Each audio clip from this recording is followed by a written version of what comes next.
Welcome to our in-depth exploration of the history of tarot cards, focusing particularly on their origins in Italy and the fascinating rules of early tarot card games. In this episode, we'll delve into the early development of tarot cards in Italy, how these card games were initially played, and the formation of what would become modern tarot cards. Known as tarocchi in Italy, tarot cards have a rich historical background dating back to the Italian Renaissance. Historical evidence suggests that tarot cards likely first appeared in the courts of Ferrara or Milan. A letter from a Venetian military commander to a distant queen first mentioned tarot cards, hinting at a possible origin in Milan, thereby dating the inception of tarot cards to the early 15th century, a period of cultural and artistic flourishing in Italy. The Este family of Ferrara played a key role in the early history of tarot cards. By 1442, records from the Este court in Ferrara mentioned payments made for the production of tarot cards, referred to as carte trionfi.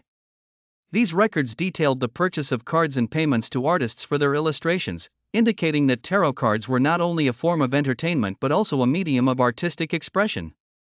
Trionfi, meaning triumphs in Italian, was the name of both the early tarot card game and a special set of cards within the deck, holding significant importance. The term trionfi derives from the triumphal processions and symbolic representations popular during the Renaissance. The earliest reference to the trionfi card game in official records from Florence dates back to 1440, suggesting that the concept of triumph became closely associated with the tarot game early on. The trionfi game was more than just entertainment, it reflected the spirit of the Renaissance, blending art, philosophy, and gameplay. Examining the structure of early tarot decks, we can easily identify similarities to modern playing cards, including the 4 traditional suits, each consisting of 4 court cards and 10 number cards.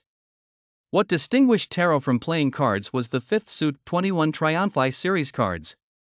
These cards, usually adorned with intricate symbolic images, personified various virtues, vices, and other abstract concepts. This extra set of cards was considered the trump cards of the game, akin to the jokers in modern playing cards, a revolutionary feature at the time. These 21 illustrated cards were numbered and ranked, along with one unnumbered special card called the Fool or the Excuse, which could be played at any time to avoid following suit, adding a unique strategic element to the game. This suite of 21 Trionfi cards is easily recognized as the precursor to the major arcana in tarot. By the end of the 15th century, tarot cards had spread beyond the Italian borders, influenced by cultural exchanges of the time. The game continued to evolve, producing regional variants. The order of the Trionfi cards varied by region, reflecting local cultural preferences and traditions.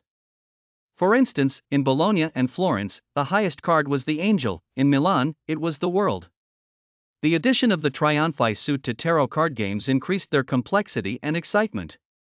In typical tarot games, players could use Trionfi cards as trumps, allowing them to defeat cards of other suits. This mechanism made the game highly strategic, requiring players to decide the best moment to play their trump cards to gain the lead and score points.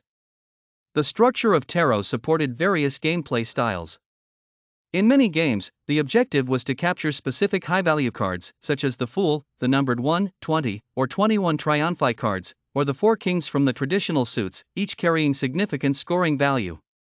Players were required to follow suit if possible, and if unable to do so, they needed to play a trump card, adding a tactical layer to the game. Preserved from the Renaissance, several famous tarot decks provide a precious glimpse into the artistic and symbolic qualities of early tarot cards. The Visconti Sforza Tarot is one of the most intact examples, commissioned by the rulers of Milan. These hand-painted, gilded card sets are exquisite works of art, reflecting the wealth and taste of their patrons. Other surviving decks include the Carriale deck, likely made for the marriage of Bianca Maria Visconti and Francesco Sforza in 1441, and the Pierpont Morgan Bergamo deck, associated with a triumphal event in Milan around 1453. These decks showcase classical themes and exquisite designs, highlighting the high artistic achievements of the time. The origin of tarot cards in Italy and their role as a card game with the unique innovation of the Trionfi suit represent a fascinating intersection of art, culture, and gameplay. From the early development in the courts of Ferrara and Milan, tarot cards have evolved into a global cultural phenomenon, influencing card games and mystical traditions worldwide. The victory cards, with their rich symbolic content and strategic gameplay role, continue to bear witness to the creative spirit of the Renaissance.